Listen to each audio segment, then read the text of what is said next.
Hi friends, இன்றைக்கி நம்ம அத்ரு சேனலில் நம்ம பார்க்க போகிறது என்னென்னா தக்காளி சட்னிங்க. தேங்காய் போட்டு தக்காளி சட்னி எப்படி அரைக்கிறதுன்னு பார்க்கலாம் வாங்க.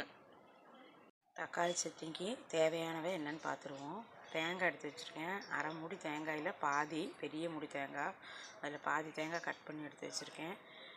பூண்டு ஒரு 5 எடுத்து வச்சுருக்கேன். இஞ்சி ஒரு துண்டு, ஒரு 8 வரமிளகா, ஒரு கைப்பிடி அளவுக்கு சின்ன வெங்காயம், 2 கொத்து கருவேப்பிலை, 3 தக்காளி, 2 ஸ்பூன் கடலைப்பருப்பு, 2 ஸ்பூன் உளுந்து பருப்பு எடுத்து வச்சுருக்கேன். இதையெல்லாம் வறுத்து எடுத்துருவோம். எண்ணெய் நல்லா காஞ்சிடுச்சு. சட்டியை வச்சு எண்ணெய் ஊற்றிருக்கேன். எண்ணெய் நல்லா காஞ்சிடுச்சு. கடலைப்பருப்பு போட்டுடலாம். உளுந்து பருப்பையும் போட்டுருவோம்.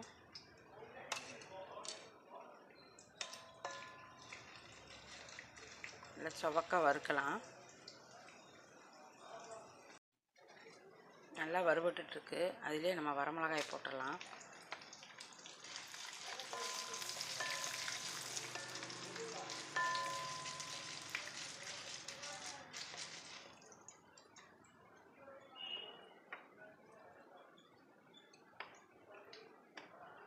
வெள்ளைப்பூண்டும் சின்ன வெங்காயத்தையும் போட்டுடலாம்.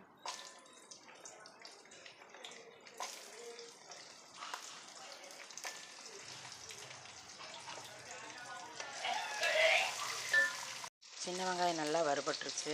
அதிலே தேங்காயும் போட்டுடலாம். கருவேப்பிலையும் போட்டுருவோம். கருவேப்பிலை, தேங்காய் எல்லாம் போட்டு எல்லாமே நல்லா வறுபட்டுருச்சு. இதை தனியாக ஒரு பிளேட்டில் மாற்றி எடுத்துருவோம். பிளேட்டில் தனியாக மாற்றி எடுத்துட்டோம். இது ஆறட்டும். நம்ம இனி தக்காளியை வணக்கி எடுத்துருவோம். வணக்கி எடுத்த அதே எண்ணெயில் இந்த 3 தக்காளியும் போட்டுருவோம். முழுசாகவே போடணும்.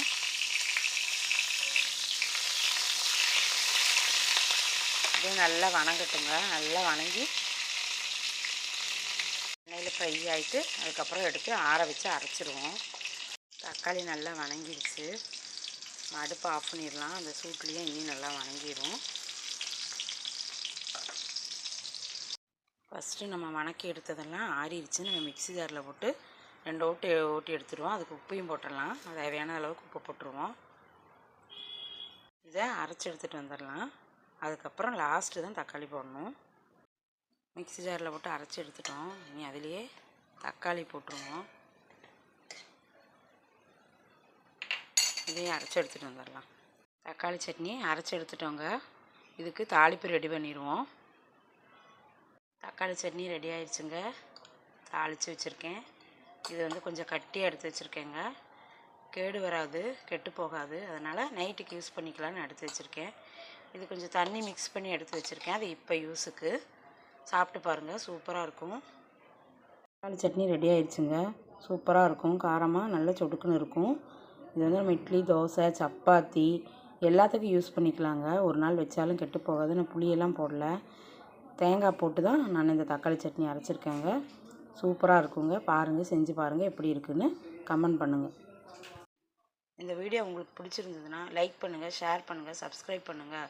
ஃபஸ்ட் டைம் பார்க்குறவங்களா இருந்ததுன்னா சப்ஸ்கிரைப் பண்ணி பெல் பட்டன் அமுத்துங்க. தேங்க்யூ.